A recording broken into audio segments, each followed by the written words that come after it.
Hello friends, स्वागत है आप सभी का लेट्स रिवीजन यूट्यूब चैनल पर। मैं इस क्लास में ईबीएस के सिलेबस, कंटेंट और क्वेश्चन किस तरह के एग्ज़ाम के अंदर बनते हैं, सारा चीज़ यहाँ पे डिस्कस करेंगे। सबसे पहले हम सिलेबस को जानेंगे, एनसीटीईटी के पैटर्न क्या है, सिलेबस क्या है, क्या सिलेबस चेंज हुआ है, नहीं हुआ है, सारी चीज़ें इस सेशन में हम कंप्लीट करेंगे और आप सभी को अच्छे से चीज़ों को समझना है। तो दोस्तों, आपका कोई भी सवाल हो ईबीएस को लेकर के, सारा चीज़ यहाँ पे डाउट क्लियर होने वाला है कि बिल्कुल ईबीएस का जो सिलेबस है वो अभी चेंज नहीं हुआ है। हो सकता है अगली बार का जो एग्ज़ाम हो उसमें आपको सिलेबस बदला हुआ मिले, लेकिन इस बार सिलेबस में कोई परिवर्तन नहीं हुआ है। पहले हम सिलेबस को डिस्कस कर लेते हैं। बाल विकास एवं शिक्षा शास्त्र अनिवार्य रूप से हमें 30 क्वेश्चन को करना होता है। भाषा वन जो है, चाहे आपका भाषा वन में हिंदी हो या आपने जो भी लिया हो, संस्कृत लिया हो, तो भाषा वन में आपको 30 सवाल करने होंगे। 30 सवाल 30 नंबर के। भाषा सेकंड में आपने इंग्लिश लिया है, संस्कृत लिया है, इसका भी आपको 30 सवाल करने हैं। 30 सवाल 30 नंबर के। और गणित एवं विज्ञान, गणित के 30 क्वेश्चन, विज्ञान के 30 क्वेश्चन, कुल मिलाकर के 60 क्वेश्चन आपको करने हैं। अगर आपका सोशल स्टडी है तो उसके लिए भी 30 क्वेश्चन, सामाजिक अध्ययन है 30 क्वेश्चन, कुल मिलाकर के आपको 60 क्वेश्चन करने होंगे। टोटल बात करें तो आपको 150 क्वेश्चन करने हैं और पूरे 150 क्वेश्चन 150 नंबर का है, यानी प्रत्येक क्वेश्चन कितने नंबर का है, 1 नंबर का है। ये अब यहाँ पे देखोगे, सीटीईटी पेपर 1 सिलेबस 5 विषय आपको पढ़ने पड़ेंगे। बाल विकास पढ़ना पड़ेगा, बाल विकास और शिक्षा शास्त्र। भाषा वन में आपने कौन सा भाषा लिया है, हिंदी लिया है, तो हिंदी में आपको 30 क्वेश्चन करने होंगे, जिसका जो नंबर है वो 30 नंबर का है।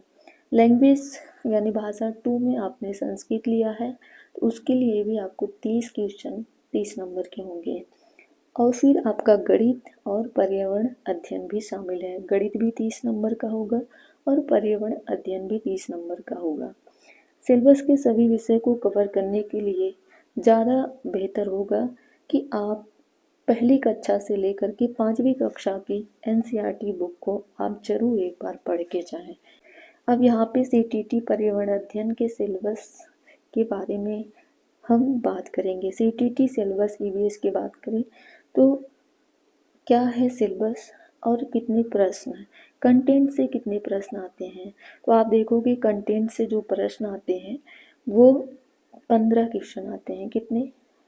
15 क्वेश्चन आपके कंटेंट के हो जाते हैं। ये आपकी थीम है, इसी थीम से ही आपको टोटल 15 क्वेश्चन आपको करने होते हैं, 15 नंबर के।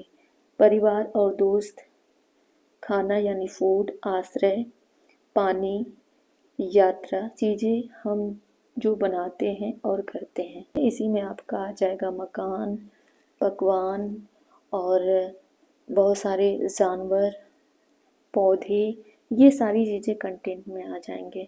उसके बाद आपको कुछ शिक्षण पढ़ना है। शिक्षण यानी जिसको हम बोलते हैं कि पेडागोजी के क्वेश्चंस हैं, तो इससे भी 15 क्वेश्चन आपको बनेंगे 15 नंबर के।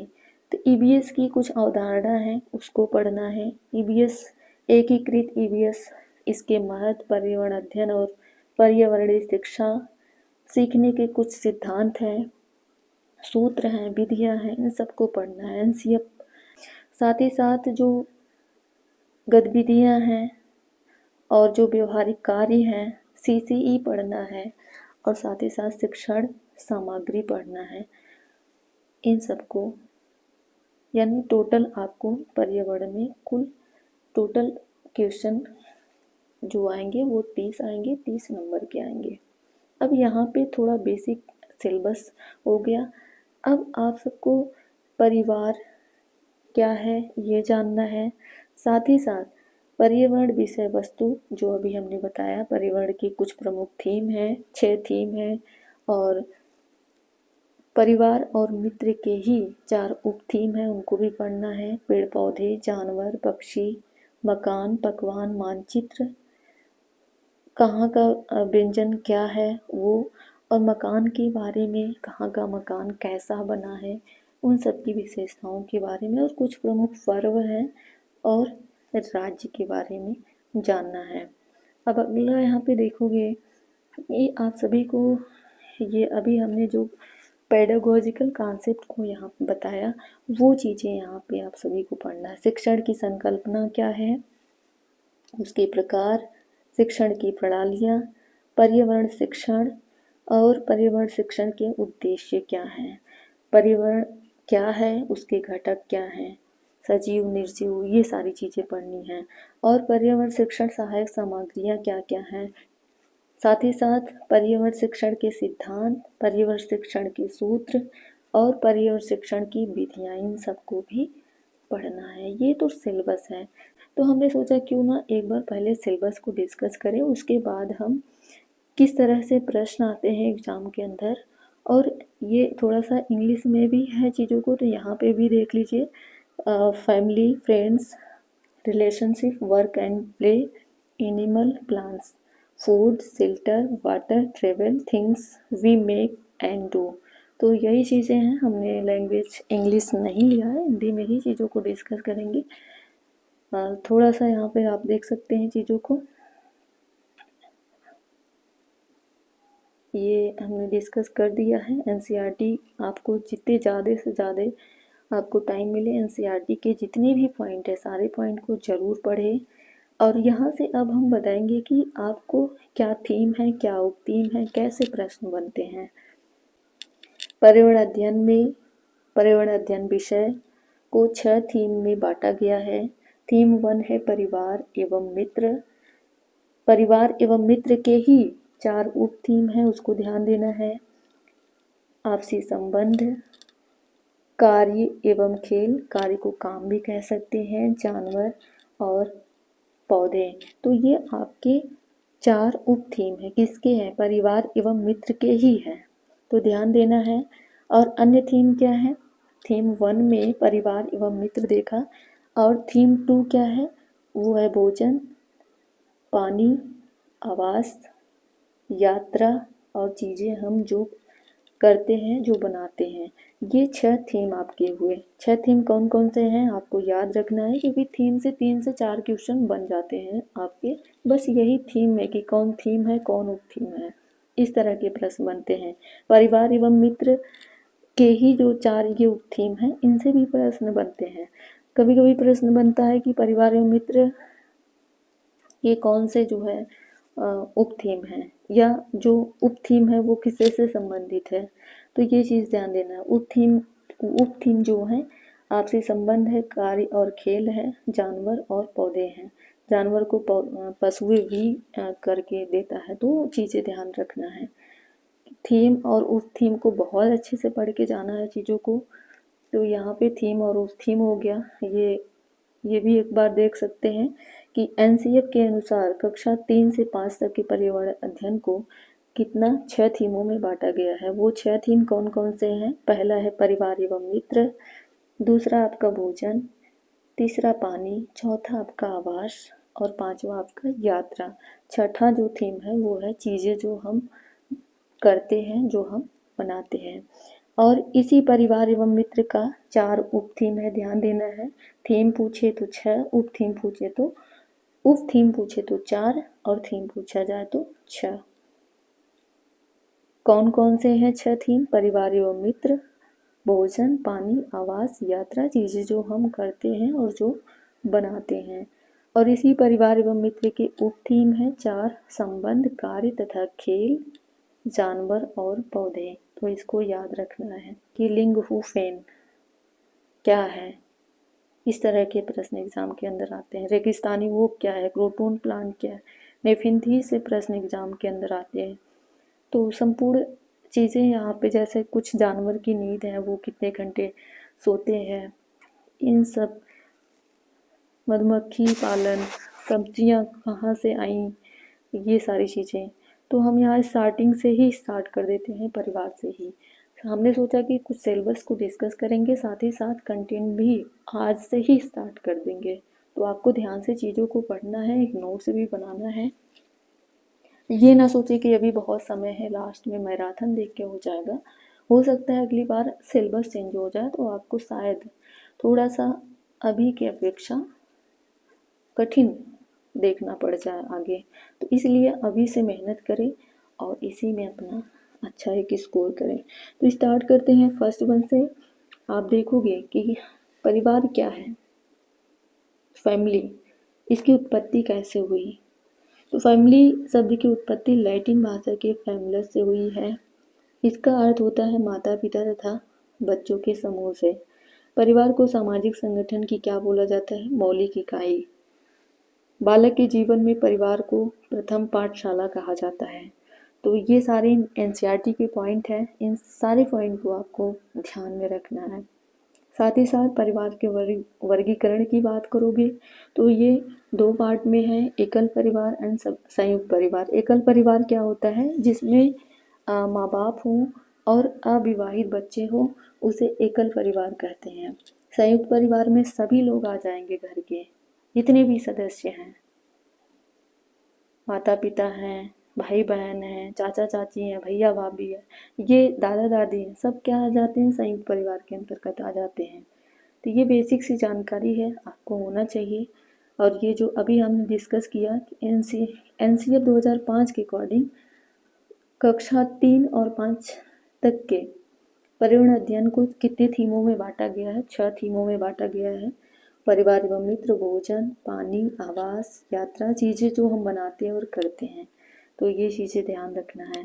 साथ ही साथ इसके 4 उप थीम हैं जो हमने अभी डिस्कस किया, संबंध, कार्य तथा खेल, जानवर और पौधे। इसी बार जो अभी एग्जाम हुआ थीम से कई प्रश्न आप देखोगे प्रीवियस ईयर उठा के। अब सब्जियों की बात कर लें तो गोभी और जो मटर है ये यूरोप से आई। सोयाबीन चली चीन, आपको याद रखना है, सोयाबीन चीन से। हरी मिर्च, टमाटर और आलू ये सब दक्षिण अमेरिका यानी साउथ अमेरिका से। कॉफ़ी बीन्स और भिंडी अफ्रीका से। अब मधुमक्खी पालन के बारे में थोड़ा सा डिस्कस कर लेते हैं। मधुमक्खी पालन को क्या कहा जाता है, तो एपी कल्चर कहा जाता है। बिहार के मुजफ्फरपुर का बोचाहा गांव जो है वो, वहाँ पे लीची के पेड़ बहुत अधिक पाए जाते हैं। लीची के जो फूल होते हैं वो मधुमक्खी को बहुत ज़्यादा लुभाते हैं, इसलिए इस क्षेत्र के लोग मधुमक्खी पालकर शहद बनाने का काम करते हैं। मधुमक्खी के डंक में कौन सा अम्ल पाया जाता है, तो फार्मिक अम्ल पाया जाता है। लीची के फूल कब खिलते हैं, तो फरवरी में ज़्यादातर मिलते हैं। अक्टूबर से दिसंबर, ये आपको याद रखना है, मधुमक्खी के अंडे देने का टाइम होता है और इसी समय मधुमक्खी पालन शुरू करने का अच्छा समय माना जाता है।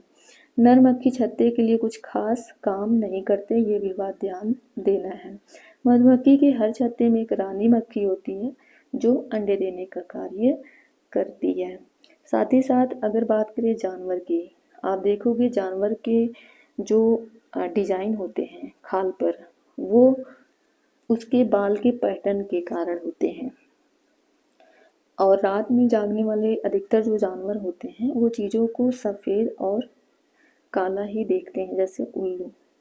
और कुछ जानवरों की जो नींद है, जैसे गाय हो गई, ये 4 घंटे सोती है, जिराफ 2 घंटा और अजगर 18 घंटे, बिल्ली 12 घंटे। सलाद की बात करोगे तो 17 घंटे। अब बात कर लेते हैं प्लांट में बरगद की। इस पेड़ की जो लटकन होती हैं उसकी जड़ें होती हैं, ये ध्यान देना है। ये जड़ें इस तरह से टहनियों से निकली होती हैं, बढ़ते बढ़ते ज़मीन में चली जाती हैं, जो पौधे को क्या करती हैं, वो सहारा देती हैं। आप देख सकते हैं जो पेड़ की जड़ें हैं वो मजबूत खंभों की तरह क्या करती हैं, ये पेड़ को सहारा देती है। निफिंटीज की बात करोगे तो ये जो है मेघालय, इंडोनेशिया और ऑस्ट्रेलिया में पाया जाता है। यह एक तरह से चिपचिपा पदार्थ निकालता है जिसके थ्रू जो जानवर होते हैं वो इसके पास जाते हैं और ये इस पत्ती जैसी संरचना इसको बंद कर लेता है और उसको अपना भोजन बना लेता है। ये नाइट्रोजन की पूर्ति के लिए ऐसा ये प्लांट करता है। ये जो है कीटभक्षी पौधा है, मांसभक्षी पौधा है, इसको ध्यान रखना है। साथ ही साथ क्रोटोन प्लांट क्या है? क्रोटोन प्लांट के बारे में अगर बात करें तो ये ज़मीन के बारे में उसकी दशा को बता देता है, एक तरह से सिग्नल का कार्य करता है। इस पौधे की जो जड़ें हैं ज़मीन में ज़्यादा गहरी तक नहीं जाती हैं। जब मिट्टी सूखने लगती है इस पौधे की जो पत्तियां हैं वो सूखने लगेंगी। तो यह एक प्रकार का सिग्नल होता है। जब पत्तियां सूखने झड़ने लगती हैं तो पता चल जाता है कि मिट्टी क्या है, सूख रही है। रेगिस्तानी ओक की बात करें तो यह कहाँ पाया जाता है? ये ऑस्ट्रेलिया में पाया जाता है। आपको ओक से ध्यान रखना है, O for oak, O for Australia, Australia. इस पेड़ की जो ऊंचाई है वो 10 से 12 फीट होती है, जिसकी पत्तियां बहुत कम होती हैं। इसकी जो जड़ें हैं ये 250 से 300 फीट तक इसकी जड़ें अंदर तक जाती हैं ज़मीन में। इस पेड़ के जो तने हैं इसमें पानी इकट्ठा होता है। वहाँ के लोग जो है पाइप डाल करके, पतला पाइप डालकर पानी पीने के लिए यूज करते हैं। तो ये ध्यान रखना है। अब लिंग हू फैन की बात कर लें तो यह जो है एक प्रकार का डिश है, एक प्रकार का व्यंजन है जो हांगकांग के लोग क्या करते हैं, खाते हैं। जैसे क्वेश्चन के अंदर आएगा कि लिंग हू फैन क्या है या कैसे बनाया जाता है, तो ये हांगकांग के लोग खाते हैं इसको और ये सांप के मांस से बनाया जाता है। तो ये चीज़ें ध्यान रखनी है। उंधियू क्या होता है? उंधियू देखोगे तो इसको ताज़ी सब्जियों को मसाले के साथ एक मटकी में भरते हैं और उसको सील बंद कर देते हैं। कोयले के अंगारों में मटकी को उल्टा रख करके सब्जी को पकाया जाता है, इसलिए सब्जी को क्या कहते हैं? उंधियू कहते हैं। उंधियू के साथ मिट्टी के चूल्हे में पकी बाजरे की रोटी को खाया जाता है। साथ में मक्खन, दही और छाछ भी ली जाती है। तो इसको उल्टा भी कहते हैं उंधियू को। तो ये भी चीज़ें ध्यान रखना है। अब उल्लू अपना गर्दन पीछे तक घुमा सकता है, यानी रोटेट कर सकता है पीछे तक। बट अगर पूछा जाए झटके से अपना गर्दन कौन पीछे कर सकता है, तो वो मैना। ये चीज़ें ध्यान रखना है। और इनकी जो आंखें होती हैं उल्लू की, वो इंसान की तरह एकदम सामने होती है, जबकि कुछ अधिकांश पक्षियाँ ऐसी हैं जो आंखें जो होती हैं वो दोनों साइड होती हैं। तो सारी चीज़ें यहाँ पे हो गई। एक अभी बेस हमने सोचा कि एक बेस इस क्लास में होना चाहिए और आपको पता चलना चाहिए किस तरह के क्वेश्चन एग्ज़ाम के अंदर आते हैं। जब आप कंटेंट को पढ़ चुके होंगे तो आप क्वेश्चन आसानी से कर पाएंगे। तो आपको ध्यान से चीज़ों को पढ़ना है और लगातार प्रीवियस ईयर के जितने भी क्वेश्चन हैं सिलेबस के साथ साथ कंटेंट, क्वेश्चन सभी को ध्यान में रख करके पढ़ना है। तो ये सारी चीज़ें आपके लिए बहुत ही महत्वपूर्ण थी, जो चीज़ें हमने डिस्कस किया इस क्लास के अंदर। तो अगर चैनल पर नए हैं तो प्लीज़ सब्सक्राइब करिएगा और इसी तरह से आप लोग मेहनत करते रहिए और आगे बढ़ते रहिए।